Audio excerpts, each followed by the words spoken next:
Kita mau kasih tahu buat kalian semuanya, kita mau menyuarakan tentang pedofil yang lagi berkeliaran di mana-mana.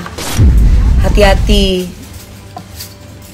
Pedofil itu bukan kalau korbannya itu speak up, pedofil atau KDRT kalau korbannya itu speak up, itu bukan suatu hal yang namanya aib. Itu mindset yang laule. Justru yang aib itu bagi pelakunya itu aib kalau kalian kasih tahu semuanya. Tapi bagi korbannya itu bukan aib, jangan salah. Justru awareness untuk mengingatkan kita semuanya lebih berhati-hati dan memahami serta diambil hikmahnya. Jangan sampai yang namanya pedofil ini dikasih tempat. Yang ada malah kalian sama aja memberikan peluang buat mereka untuk mengulang hal yang sama. Pedofil itu susah disembuhkan, harus dikebiri harusnya. Karena setiap lihat anak kecil, dia itu cenut tuh. Ya tetap harus diobati. Pedofil itu penyakit. Tetap harus ada psikiater dan dia tetap minum obat jalan untuk melakukan terapi. Ingat, orang yang pernah pelaku pedofil itu orang sakit. Saya ini udah orang lain. Saya udah bukan suami Anda. Ingat, kita putus suami istri dari 2008. Ya, jadi jangan menyamakan seolah-olah kejadian 2005 sama 2016 itu waktu kita rumah tangga sama. Tidak. Namanya manusia. Imannya naik turun. Tapi sekali lagi ingat, saya sudah dihukum. Mau berapa lama? Mau berapa lama lagi saya terus diungkit-ungkit? Orang udah selesai, saya udah di penjara 6 tahun. Saya udah menerima konsekuensinya, saya udah menerima akibatnya dari kejahatan saya. Saya udah ngapain lagi? Tolong buat kalian semuanya yang masih menganggap itu hal sepele dan sudah ditebus di penjara, itu salah. Bukan kita tidak mempunyai hati atau kasihan sama mereka yang pedofil, walaupun ada kata-kata Allah aja Maha Pemaaf. Tapi di sini bukan masalah itunya, sayang. Kita harus lebih kasihan kepada para korbannya. Makanya kenapa kejahatan seksual itu sangat berbahaya dan mereka harus menjalani terapi atau sering melakukan terapi ya, fungsinya yaitu tadi, itu susah untuk disembuhkan. Jadi tolong, masa lalu memang masa lalu, tapi tidak untuk pedofil. Pedofil itu susah untuk disembuhkan. Ingat itu, walaupun dia sudah menembus di penjara, tapi pedofil susah untuk disembuhkan. Banyak orang yang mengatakan, sudahlah itu aib. Aib buat pelaku, tapi bukan aib untuk korban. Jadi korban harus speak up, harus ngomong, harus bicara, jangan takut ya. Katakan tidak untuk KDRT dan katakan tidak untuk pedofil. Jangan pernah memberikan ruang bagi pelaku pedofil. Aku tidak akan pernah takut untuk menyuarakan stop pedofil, stop KDRT. Aku sebagai perempuan, aku di sini mengajak para wanita-wanita seluruh dunia, bahkan terutama Indonesia, untuk bisa menjaga anak-anak kita dari penjahat kelamin dengan menyimpang seks terhadap anak-anak kita. Saya sedih kalau rumah tangga kita ini nggak ada tuh yang namanya penyimpangan seksual. Dia dengan sengaja menyangkut pautkannya dengan tahun 2016. Makanya saya minta tolong Bang Raja, kok dia mengupload video itu untuk apa tujuannya, ya kan? Apakah untuk apa tujuannya? Saya minta klarifikasi. Batasan Bang untuk pertemuan seperti apa nih Bang? Borgol itu gimana Bang? Tunjukkan bukti ini ya. Makanya saya nggak mau ada statement apa-apa karena untuk anak-anak. Kunci apa? Kunci yang tadi itu. Enggak, itu. Apa itu termasuk ke pembuktian atau kunci gimana? rumah. Nah, itu mah biar pengadilan aja, nanti biar Pak Hakim aja menilai. Nggak apa-apa sih, biasa namanya pukul anak, tapi jangan keterlaluan. Yang batasnya aja, batas anak segitu, nakalnya segitu ya segitu. Jangan melebihi, itu aja sih.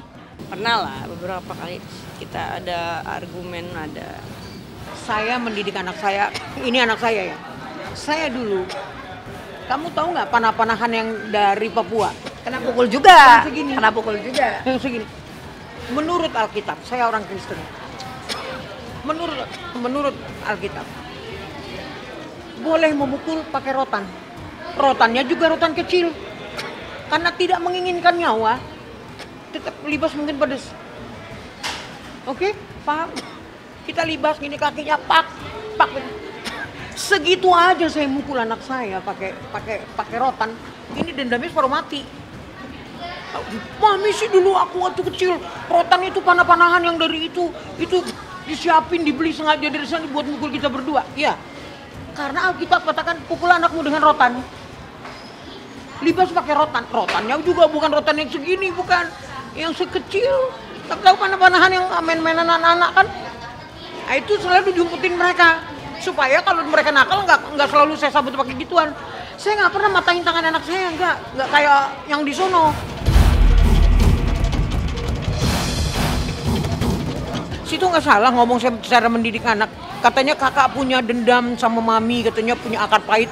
Akar pahit apa yang saya tanam anak saya? Anak-anak saya nggak pernah saya tinggalin. Itu baru yang segini yang sini. Gimana kalau dia? Apa nggak anaknya dendam? Itu segitu aja, ya kan?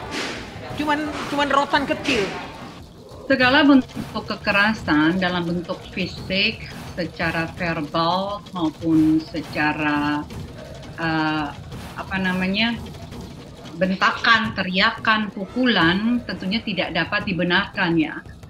Anak-anak berhak untuk mendapatkan perlindungan sesuai dengan Undang-Undang Perlindungan Anak, bukan mendapatkan kekerasan dalam bentuk apapun. Jadi dalam hal ini kalau kekerasan terjadi di usia anak-anak itu usianya 0 sampai 18 tahun, itu berhak untuk bisa dilaporkan kepada Kementerian Perlindungan Anak. Dan juga kita juga tahu ada di Polres ya, Polsek, Polri itu yang kita bisa punya bagian di mana perlindungan perempuan dan perlindungan anak itu bisa dilaporkan. Jadi tidak ada kekerasan yang dibenarkan dalam tumbuh kembang seorang anak. Hukuman dengan cara diborgol, walaupun ini masih diduga, perlu dibuktikan, tentunya tidak bisa dibenarkan ya.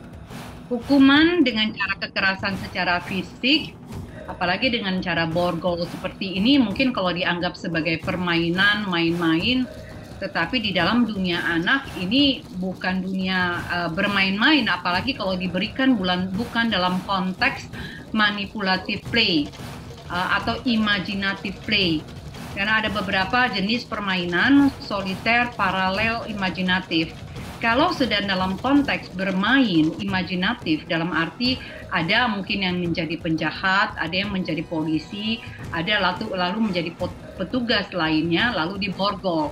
Kalau bentuknya bermain, bukan dalam bentuk hukuman, anak-anak mungkin masih bisa memahami. Tetapi kalau karena dia berbuat satu kesalahan, emosi orang tua yang dibawa di situ, lalu menakuti atau mengancam atau memberikan hukuman dengan bentuk memberikan borgol, tentu saja tidak bisa dibenarkan.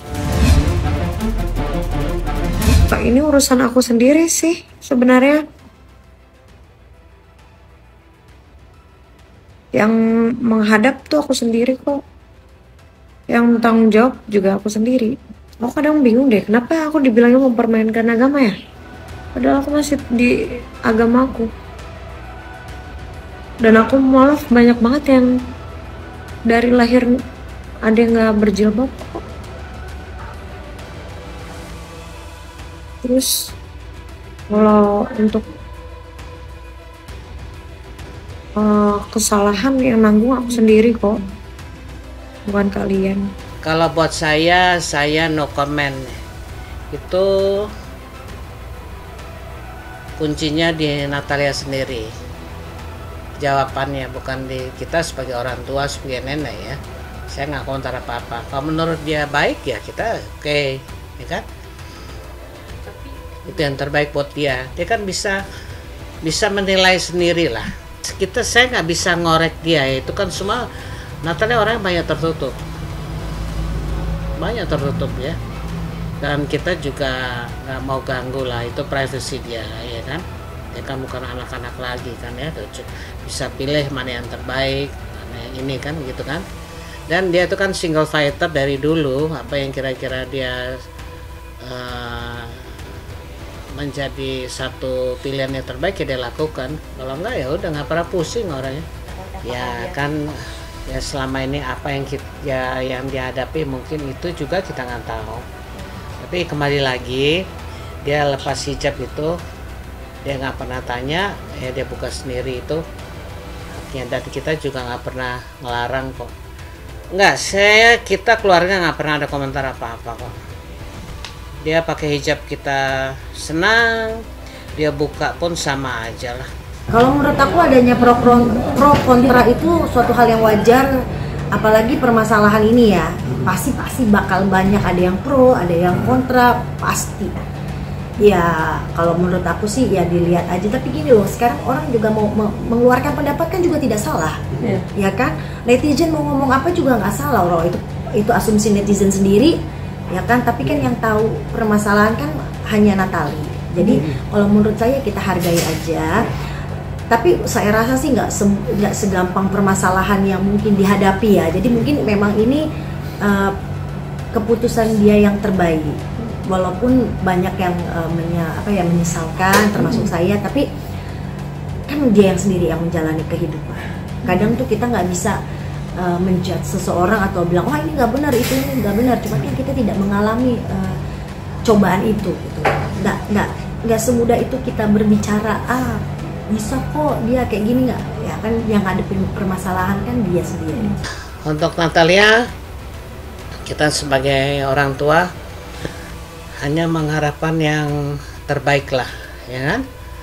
Kamu jalanin dan saya yakin benar derajat kamu akan diangkat. Nggak tahu kapan, pasti. Saya juga bilang waktu di rumah sakit, waktu saya mau pulang izin, saya bilang tenang. Kamu harus yakin dengan diri kamu, semua akan berjalan dengan baik.